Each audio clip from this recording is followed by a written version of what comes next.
Балалар, сәлем. Бүгін мен сендерге өлеңді қалай мәнерлеп оқу керектігін үйрететін боламын. Кейбірлер бар, өлеңді жаттайды, айтып ақ береді, бірақ қалай айтып жатқанына мән бермейді. Кейбірлер бар, өте жақсы біледі, бірақ білгенін дұрыс жеткізе алмайды. Біздің не айтатынымыз ол 30% қана рөл ойнайды.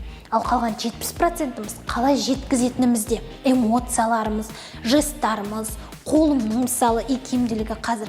Айтып жатқан кезде сен сол эмоциямен айтып жатсың ба? Жалпы адамдарға түсінікті болу ол біздің сыртқы келбетімізге және түсіндіруімізге байланысты. Қазір мен сендерге жалпы тақтаға шығамыз, сабақ айтамыз. Тұрғаннан не істейміз? Болыпты да, деп дұрыс демалмай, ойымыздағыны анық жеткізіп бере алмаймыз. Себебі біз қорқамыз. Қандай да бір стресс. Дұрыс айтып қоймай қалсам қайтеді. 26 бала маған қарап отыр. Ол стресстің бәрін алып тастау керек. Тақтаға апайым мысалы, Асылжан кел сабақ айт. Сабақ айтқан шығайын деп жолда бара жатқан кезде алдымен өзіміз настрой жасаймыз. Бұл адамдардың барлығы мені жақсы көреді. Бұл адамдар үй жұмысын айтып жатқан кезде. Бұл адамдар үй жұмысын түсінген жоқ. Мен қазір өте әдемі етіп, оларға түсінікті етіп түсіндіріп беремін.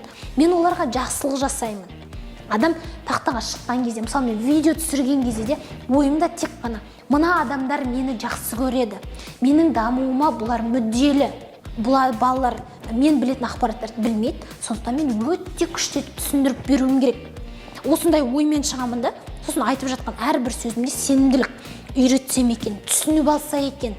Сендердің өз достарыңа байланысты сондай болу керек.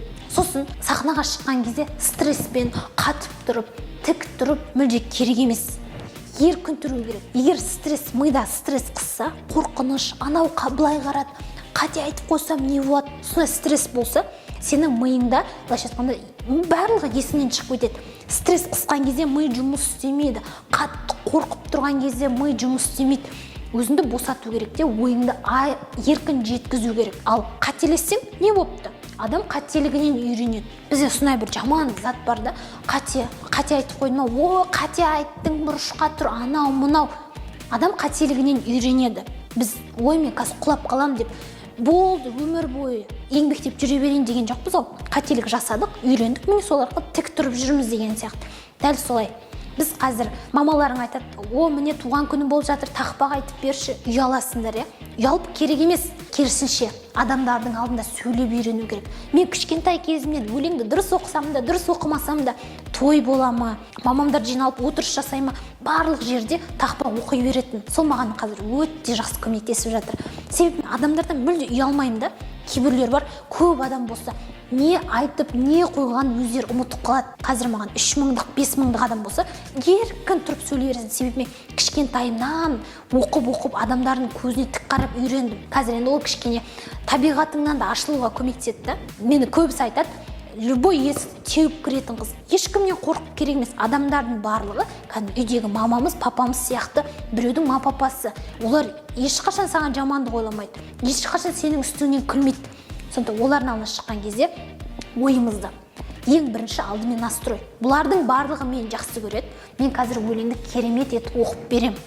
Сол арқылы олар мені мақтайды. Супер емес па, иә? Қазір біз Күләш Ахметова апамыздың «Сен қазақсың» деген өлеңін бірге айтып жаттайтын боламыз.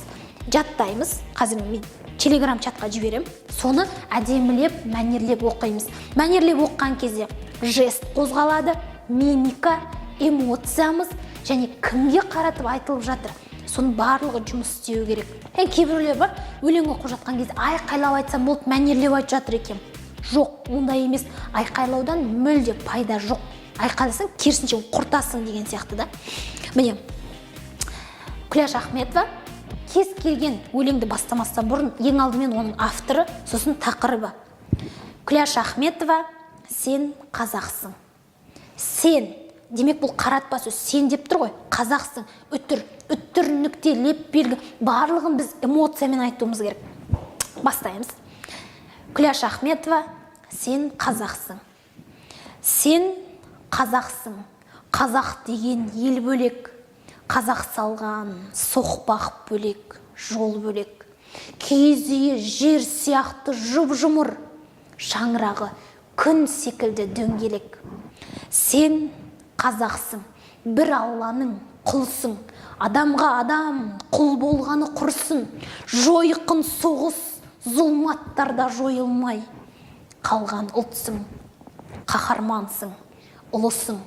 Сен қазақсың, ұлы дала тұғыры, күмбір күрескерлік ғұмыры. Тірескеннің дірілдеткен тізесін, тұлпарының тұяғының дүбірі. Сен қазақсың, байырғы жұрт түздеген, табиғаттан тән тамырын үзбеген, қолын жайып көктен өмір сұраған, жер бетінен жер ұйықты іздеген. Сен қазақсың, қазынасы нәсіп құт, қазақ болу ғаламатқа ғашықтық. Жерің, тауың, көлің сұлу соншалық, көрген көзден кететіндей жастық. Сен қазақсың, отаншылсың, тектісің, айбарлысың, ақылдысың, беттісің. Көп болуға, бір болуға тиіссің, көрмеу үшін жаттың езгі тепкісін. Сен қазақсың, рухы еркін, өзі еркін, мұзбалақсың сорғалаған сөз еркін. Қайталанбас күйшісің сен құялған, домбыраның өзегіне өз өртін. Сен қазақсың, келе жатқан бағасып, қазақ болу ізгілікке жол ашып, дастарқаның елшілігің ежелден, мейірбансың, мейман доссың қол ашық. Сен қазақсың, ғарышкерсің, жанаспан, өрелісің, өз орнына таласқан, төрге лайық марғасқасың, мықтысың, төрткүл дүние саясатта санасқан. Сен қазақсың, қазақ едің туғанда, онда дүние тағылымынан үлгі алда. Ата жұрттан, ана тілден айырылма, төбеңде күн, төменде жер тұрғанда. Қараңдар, осымен өлең аяқтады. Белгілі бір этапқа келгенде тоқтап, демімізді дұрыс алуымыз керек. Сосын жест, біздің қолдарымыздың қалай жұмыс істеп жатқаны ол 70% маңызды. Мысалы, ана өлеңнің ішінде көп болуға, бір болуға тиіссің.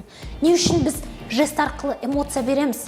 Себебі біз айналадағы ақпараттардың 70%-ын көзіміз арқылы қабылдаймыз. Өлеңді жақсылап жаттап алсақ, жаттаған кезде де ассоциация тәсілімен, мен ютубта өлең жаттауға байланысты сабағым бар. Негізі бұны бөліп қарастырған едік, бірақ мен өлең жаттаумен мынаны бірге кіргізіп жібердім. Тағы бір қосымша сабағым бар. Көп болуға, бір болуға тиіссің, көрмеу үшін жаттың езгі тепкісін. Сосын естедім. Ұлы дала тұғыры, күмбір. Бұл кезде жесттер қозғалып жату керек. Қазынасы нәсіп құт, қазақ болу ғаламатқа ғашықтық. Жерің, тауың, көлің, бұлардың арасында үтір бар. Үтір тоқтап дем алып, бүкіл ойымыз анық жеткіземіз. Ең соңында міндетті түрде сен қазақсың. Егер ертең осыны айтып, жаттап алып айтып жатқан кезде, сен қазақсың. Қазақ деген ел бөлек. Міне осылай өзіміздің даусымызға сенімді болып тұруымыз керек. Сен қазақсың, анау мынау қатты бір мәнерлеп оққан кезде бір грубо да айтуға болмайды да, сен анау мынау деген сияқтышы. Даусымыз өз орнында, спокойно тұрады, қалыпты деңгейде. Бірақ біз бөлгенде де оны қолымыз арқылы берсек, ол өте жақсы өтімді болады. Басында мен 7-ші сынып кезімде осындай ораторлық курсқа барған болатынмын. Апайым маған үйреткен, Айнұр, жест былай қозғалады. Мен сол кезде көп болуға, бір болуға деген кезде айтып жатқан кезде қолымды саналы түрде басқаратынмын. Айнұр, көп болу, көп, бір болу, бір. Қолымды осылай өзім басқаратынмын да. Сосын оны күнде жасай берген екен. Қазір мен қолымды сөйлеп жатқан кезде айтып жатырмын, қазір мынау қозғалып жатыр. Бірақ мен бұның жұмысын бақыламаймын. Себебі бұл автоматты түрде жұмыс істейді. Қазір сендер осыны үйренсеңдер, ертең барлығымыз лидер боламыз. Лидер деген кім? Артынан көшті алып жүретін адам. Мысалы, мен командам бар, 9 адамнан тұратын, мен бастықпын. Оларға жиналыс өткіземін, жиналыста сөйлеймін. Мені балалар тыңдайды, менің артынан балалар еріп келе жатыр. Оларға мен дұрыс сөйлемесем, дұрыс жеткізбесем, олар мені тыңдамайды. Сондықтан біз қазірден бастап өзімізді лидерлікке тән қасиеттерді бойымызға сіңіруіміз керек. Лидер әрқашан әдемі сөйлеу керек. Ол сол әдемі сөйлеуі арқылы елді жақсылыққа жетелейді. Түсінікті ма? Мына өлеңді қазір жазып жіберем. Күләш Ахметова, сен қазақсың. Алдымен әдемілеп жаттап аламыз. Дұрыс жаттап алған кезде ғана сендер сенімді айта бастайсыңдар. Ал оны қалай айту? Ол жесттарымызға байланысты, мимикамызға, эмоциямызға байланысты. Түсінікті болды ма? Бүгінгі сабағымыз пайдалы болды деген ойдамын. Енді сендерден видео күтемін. Камераны қойып, сен қазақсың. Мен оққандай. Қазақ деген ел бөлек, қазақ салған соқпақ бөлек, жол бөлек, киіз үй, жер сияқты жұп-жұмыр. Міне, мен айтып жатырмын, қолыммен көрсетіп жатырмын. Демек, адамның құлағына әсер еттім, оқу арқылы көзіне әсер етіп жатырмын, көрсету арқылы. Киіз үйің жер сияқты жұп-жұмыр, шаңырағың күн сияқты дөңгелек. Сен қазақсың, ұлы дала тұғыры, күмбір. Түсінікті ма? Жақсы. Олай болса, келесі сабақтарда кездескенше мен сендерден видео инсайтты күтемін. Видео инсайт мен инстаграмға сендерді шығарып мақтануым үшін. Жақсы. Кездескенше.